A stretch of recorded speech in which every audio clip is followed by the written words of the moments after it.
welcome back to Riding the Pine. This is our review of Game 26 of the 2020-21 Chicago Blackhawks season. Tonight, the Chicago Blackhawks fell to the National Hockey League officials by a score of 6-3, dropping their overall record to 13-8-5. But before we get to the game review, if you could do me a really big favor, and hit that like button down below and subscribe to the channel if you have not done so already. It will help us out a lot. And if you feel like commenting, drop a comment down below as well. So with that out of the way, I am flying solo tonight. Um, I'm also recording this at 1:30 on Monday because, well, to be honest, I needed a break from this game because you may have picked up from me in the intro saying the Blackhawks lost to the National Hockey League officials by a score of 6-3. Um, they actually were playing the Tampa Bay Lightning tonight. Um, However, the officials stole, as you can see from the graphic that we have attached to the show. There is no question that the National Hockey League officials stole 2 points from the Blackhawks tonight. Um, Absolutely embarrassing night for the National Hockey League and their officials. I have not seen a game this horrible, perhaps since the Las Vegas San Jose Sharks game that we all remember from the Stanley Cup playoffs from a few years ago now. I believe it was 2 years ago now. This was absolutely embarrassing. Um, Hawks had a 3-0 lead. Philip Kurashev came out of the gate real quickly. Uh, Matthias Janmark and Carl Soderberg had a great uh, shift, and Kurashev missed on one opportunity, and then he converted on this one, scoring his sixth of the season. And then again, Matthias Janmark, a beautiful passing play with Dominic Kubalik. Yes, I'm actually giving Dominic Kubalik credit for actually creating a play. It's a fucking miracle. But yes, Dominic Kubalik with a great passing play to Matthias Janmark for his eighth of the season. Matthias Janmark was excellent tonight. This may have been his best game in a while. Let's just say that. Um, but that kid's got some wheels, man. And like I said this on Twitter, I don't know how, if you're the Blackhawks, you don't bring Carl Soderberg and a Matthias Janmark back to the Blackhawks next season. Opening up in the second period, 3 minutes in, Pius Suter scored from Matthias Janmark, giving the Blackhawks a 3-0 lead. And then the Tampa Bay Lightning scored 6 unanswered goals thanks to the officials who, like, and look, I had some people telling me I was being homerish or stuff like that online. No, there were calls on the Blackhawks too, or like penalty calls on the Blackhawks and Tampa Bay Lightning that were bullshit. The calls were bullshit on both sides. The difference was the first penalty they called on Brandon Hagel wasn't a penalty at all. Actually, I think 3 out of the 7 penalties they called in the second period were not penalties at all. And that first one gave the Lightning a power play, and they scored. And then they scored again in 20 seconds. They scored 2 goals in about 25 seconds. All of the momentum had swung to the Tampa Bay Lightning. And then they scored again on another power play 2 minutes later, or 3 minutes later, just about 3 minutes later again from their second goal. So that's 2 power play goals in less than 4 minutes. Okay. Then The Blackhawks' best defenseman, Connor Murphy, finishes a check on a follow through behind the net. It looks bad because Chernak, who he hits, turns and tries to pull up from the hit. When he does that, he gets hit almost blindsided by Murphy. Now, if you go back and you watch this replay, which we all have, and I want to give a props to all you Blackhawks fans. I know I can be hard on some of you sometimes, but major props for calling out James Nouveau to the point that he was lashing out on Twitter. That guy, look, I don't really like Zawaski or Nouveau, but Zawaski, I guess, has some idea what he's talking about. James Nouveau is one of the biggest morons that is it like even he should not be named. I think has more knowledge about hockey than James Nouveau, which is not saying a whole heck of a lot. Um, so good on you guys for calling him out on the bullshit that he was spewing tonight, especially regarding this hit to the point where he had to come out and make himself look like a even bigger asshole that he is. Um, so again, good on you guys for holding these people accountable. We need more of this. This is why I'm saying good job. You guys need to hold these beat writers accountable. Anyway, back to the hit. So not only was this hit not a penalty, but they give him a penalty and they give him a 5-minute major for it. And not only do they then replay the hit and keep the 5-minute major, but then they give him a game misconduct, which now will result in an unnecessary hearing. I can almost promise you that hit will result in, at maximum, a 1-game suspension. And quite frankly, I don't think it will even result in a 1-game suspension. That was a clean hit. Let's go through what. So they here. This is just it. So they're able to get away with calling this a penalty by calling it an illegal check or a legal hit to the head. Okay. So assuming that we roll with that, let's forget about that. Let's call this a normal penalty, right? What is this? Is this interference? No.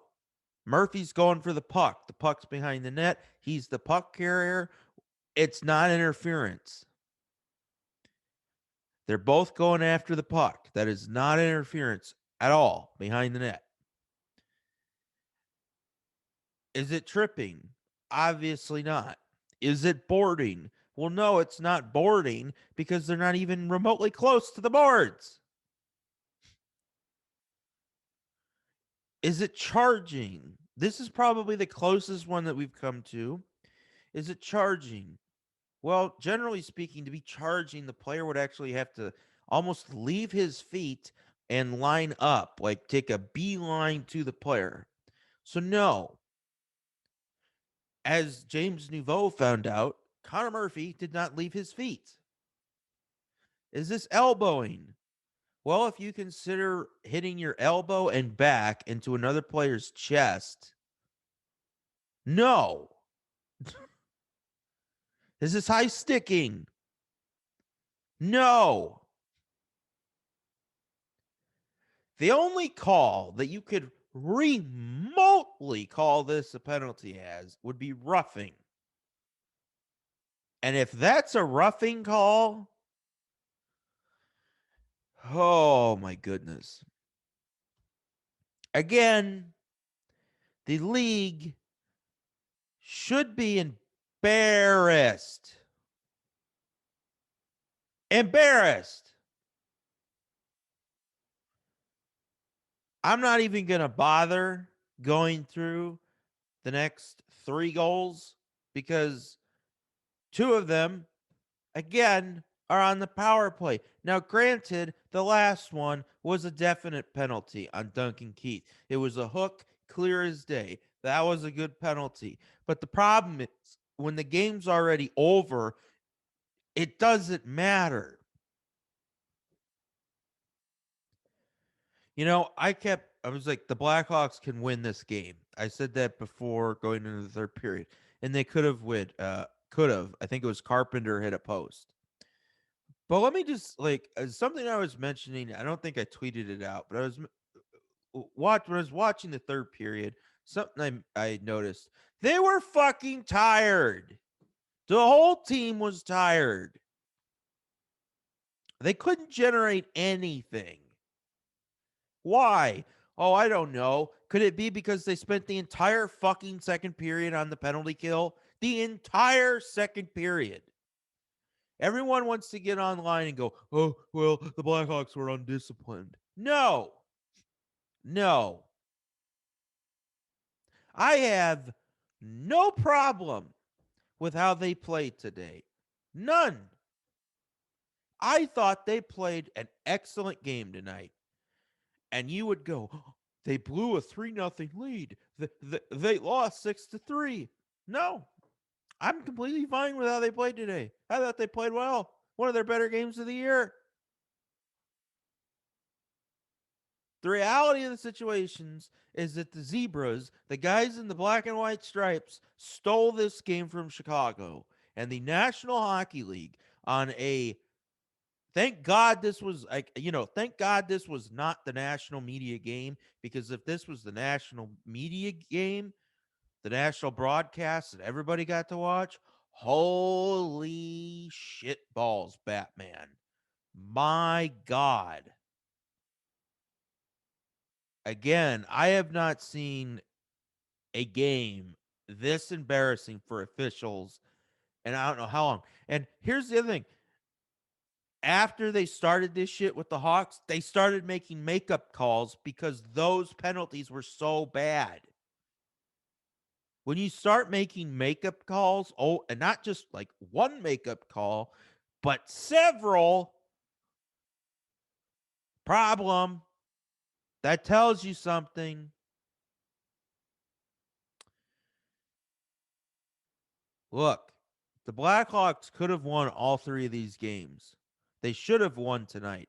Well, they should have won all three. But tonight was not their fault. Tonight was not their fault. This game was stolen from them by the guys in the black and white stripes. I'm sorry. You can argue with me on that all you want, but it's a fact. This game was in complete control of Chicago, and then the referees decided. I mean, how long was it? It was minutes. Minutes, not even a minute. It was seconds. Seconds after Pius Suter scored, they gave Tampa a power play. It was 3-0, and they're like, "Oh my God, we got to get Tampa Bay back in this game, otherwise it's going to be a blowout." And look what happened. Look what happened. And then they doubled down on it. Then they threw out the Blackhawks' best defenseman on a legal hit. A legal hit. They took out the black. Look, you can say all you want and try to defend this. At worst, as I said, at worst, that was a 2-minute roughing penalty. At worst. At worst.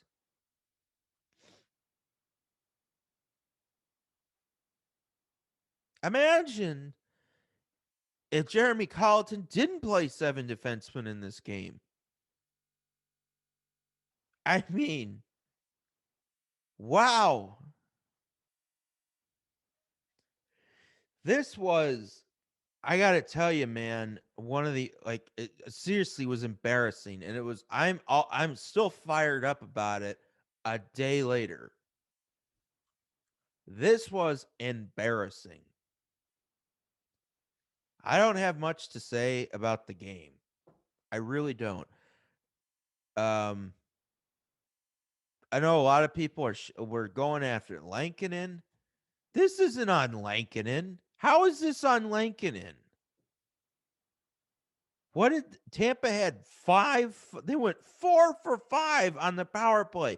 4 of their fucking 6 goals were on the power play. 4. Come on here now.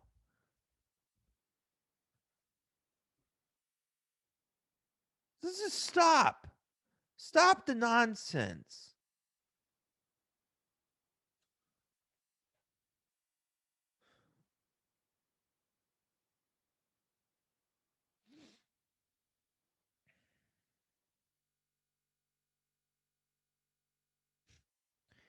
Andre Vasilevsky had an 880 save percentage tonight.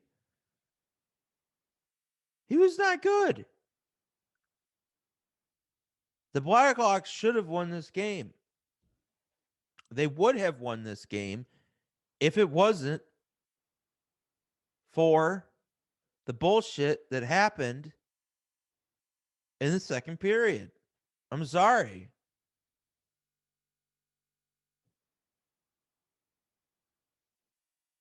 Look,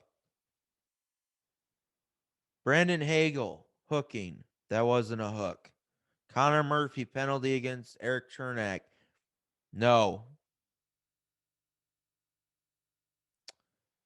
Then I don't agree with the Victor Hedman tripping against Ryan Carpenter. They called that to negate the 5-minute major.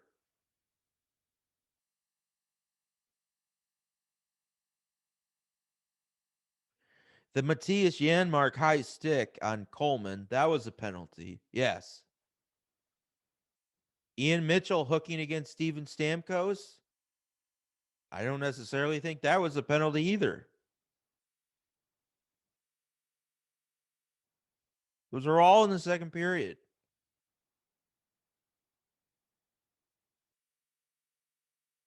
Look at the difference between the first and third period. And by the way, not to be a conspiracy theorist, but Alex DeBrincat on the television in between the first and second period said that he thought the Tampa Bay Lightning were taking late hits and were going to start taking penalties and that the Blackhawks were going to capitalize on the power play. I don't know, Alex. Do you think maybe you shouldn't have said that? Because I wonder, do the guys in black and white shirts have televisions in their locker room in the United Center? I wonder. I wonder. Kind of an odd coincidence, isn't it? That the fucking Alex DeBrincat talks about Tampa going to take all these penalties going into the second period, and there are 7 penalties called, 5 of them on Chicago. I wonder.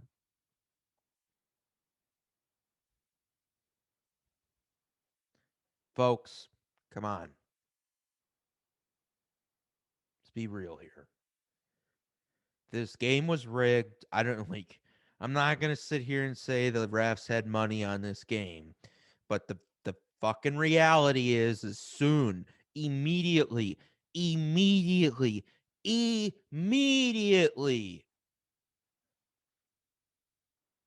after the Pius Suter goal, 29 seconds after it, a whole 29 seconds, Chicago was given a phantom hooking call on Brandon Hagel. And that was the end of the game. That was the end of the game right there. Forget about Connor Murphy and the suspension and the match penalty and the quote, quote, illegal check to the head. I guess it's an illegal check to the head now to hit somebody in the chest behind the net. It's just unfucking. I'm sorry. I'm sorry. I'm swearing a lot, but literally, this game was fucked 3 ways from Sunday. This was a gangbang on the Chicago Blackhawks by the NHL officials tonight with no lube.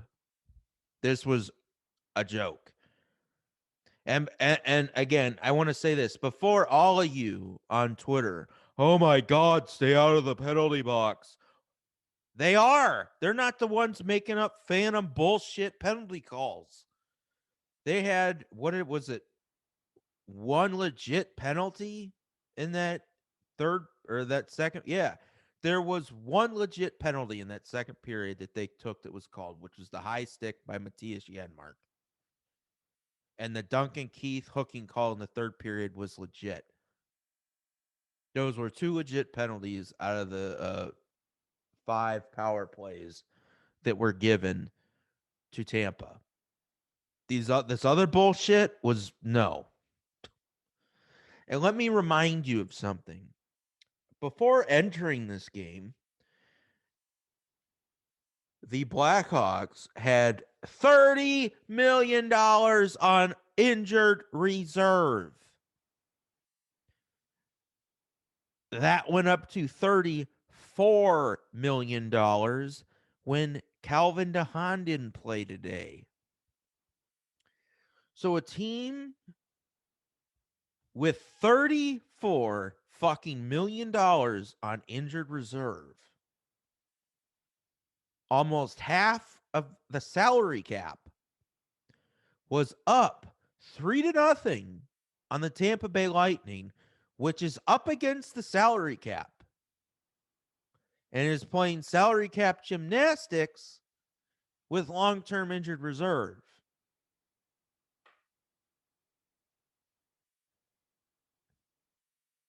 And not only that, but they're in Florida, meaning players will take less money to play there. They're exceeding the salary cap by every measure in Tampa Bay. Every measure. They're using long-term injured reserve. They're using the fact that Florida doesn't have a state income tax. All of that is going into their favor with the salary cap. So keep all of that in mind when we talk about tonight's game. When it first started at the 20-minute mark or the 0-0-0 mark of the first period, the minute the puck dropped, okay? The minute the puck dropped, the Tampa Bay Lightning, who are exceeding the salary cap, played a team, the Blackhawks, with $34 million on injured reserve. And then, okay, after the game is tied by a score of 3-3, the NHL officials throw the Blackhawks top defenseman out of the game for a legal hit. Now, if you take 34.5 million and Connor Murphy's 3.5 million, now we're at $38 million out of the lineup for Chicago. If anything, the Tampa Bay Lightning should be fucking embarrassed on how they played this weekend. Embarrassed.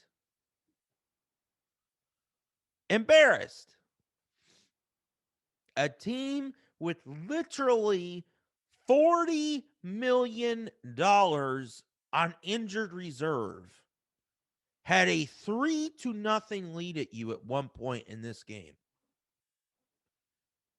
Had a 2-0 lead on you on Thursday and beat you in overtime on Friday after coming back from a 2-0 deficit and then a 3-2 deficit with their backup goaltender, who, frankly, is historically one of the worst goalies in the National Hockey League ever. Is Malcolm Subban playing well this year? Yes. But he's only played in like 6 games. So out of the like 70 that he's played in the league, you have to take the bulk of his starts, right? This was embarrassing if you are a Tampa Bay player. And God help them. And God help the rest of this league if the Blackhawks get healthy this season and Kirby Dach and Jonathan Toews are back in this lineup. God help them. And I mean that. And Dylan Strome. that the Blackhawks are missing three out of their half of their top six. Four out of their top six, if you consider the fact that Alex Nylander was likely going to start in the top six this season. This is embarrassing. For real. For the National Hockey League. So for all of you that are going on about how awful it is that the Blackhawks blew a 3-0 lead tonight, they have 37, 34, $30 million on IR. What do you expect? It took everything Tampa had, plus the referees, to beat Chicago on this night with half the salary cap injured or out of the lineup. Half. Think about that. When you sit there on Twitter and go, oh my God, this team is terrible. No, this team is a team full of rookies and old grizzled vets who didn't have a job going into the final month of the offseason. See Carl Soderberg.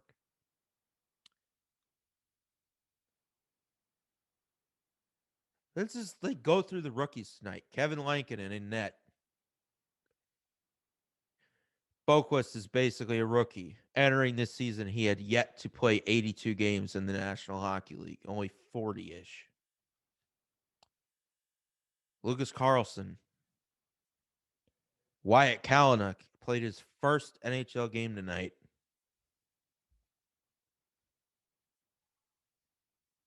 Ian Mitchell. Brandon Hagel. Pius Suter. Philip Kurashev. Dominic Kubalik's in his second season. Carl Soderberg, the grizzled vet. That means your veterans in this lineup are Duncan Keith, Nikita Zadorov, Ryan Carpenter, Alex DeBrincat, Patrick Kane, David Kampf, and a Matthew Highmore, who again is probably I mean Highmore's in his third season, I guess. But holy shit. And you people really wonder why this team lost?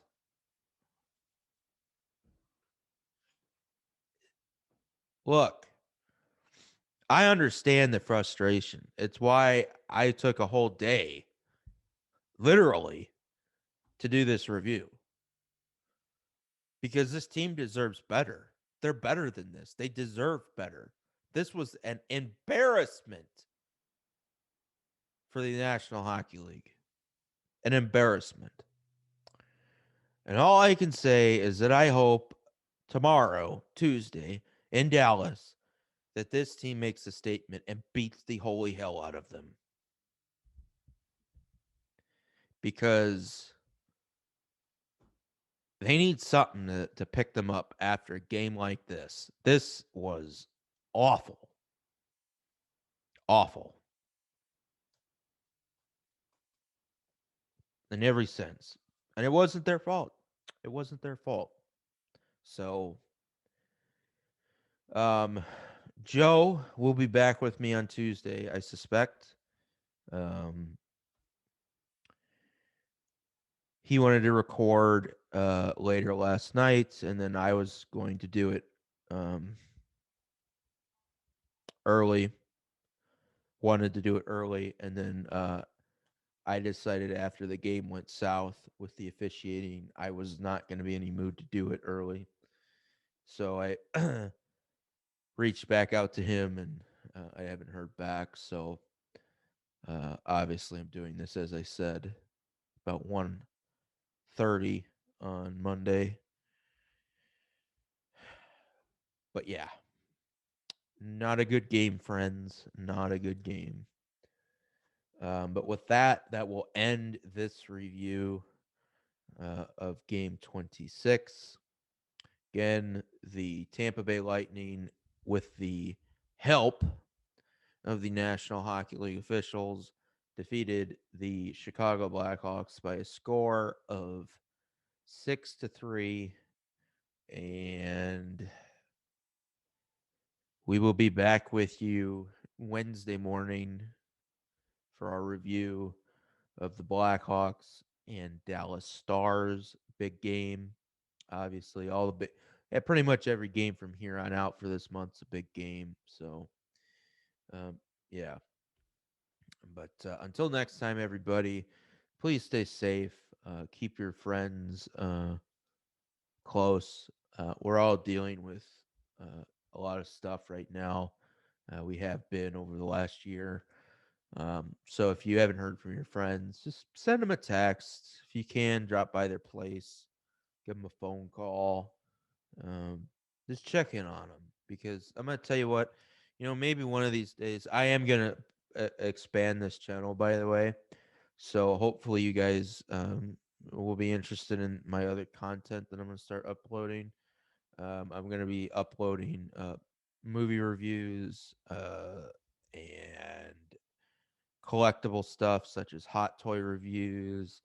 There's going to be a lot of stuff that's going to uh, be thrown up on this channel along with these um, Black Hawk along with this Blackhawks content. Sorry, getting tongue tied here. Um, and maybe we'll do. I'm working on a book, and I've dealt with depression a lot in my life. I'm getting personal here, but I'm 30 years old. I lost my mother at 19. I was homeless at one point. Um, my father, who abandoned my mother, was eventually thrown out on the streets. And then I ended up taking care of him all the way through law school. And he passed away a few years ago. So it's been quite a struggle. I'm a first generation college student. I've had to do everything on my own essentially, and it's tough, man. It's tough, and that's why I'm telling you, if you have friends or family members that you haven't heard of, please reach out to them. It's something I try to do um, daily. I think it's important. We're all in this together. Always keep that in mind. And also, as I said, I'm working on a book, right? And it's in conjunction with both a seminar and a not-for-profit. And it deals with life, basically, and how to get through life on, a physical, mental, spiritual, and financial, quite frankly, um, level. Um, to be healthy, when I say be healthy, it's not just of the body, right? It's spirit, it's mind, it's financially, it's everything. Healthy is not just a way of eating. I think a lot of us get caught up in that, or just wearing your mask or whatever. Healthy eating, being healthy is a lot more than that. And I think as a whole, we need to start really talking about these types of things as a society because we're starting to eat ourselves alive and we're letting crazy people, 1/10 of 1% that's on social media, begin to dictate our lives. And we need to get away from that. We do, myself included. We're all in this together, and we all need to help each other. You know, we you know, I we shouldn't be attacking one another like we are for political opinions, for opinions on sports. We should, unless it's something that's just outright ridiculous and you're going after someone who's always going after other people, then like James Nouveau that I mentioned earlier, in that case, it's warranted. Okay. because you're going after a bully. But otherwise, I think it's good to uh,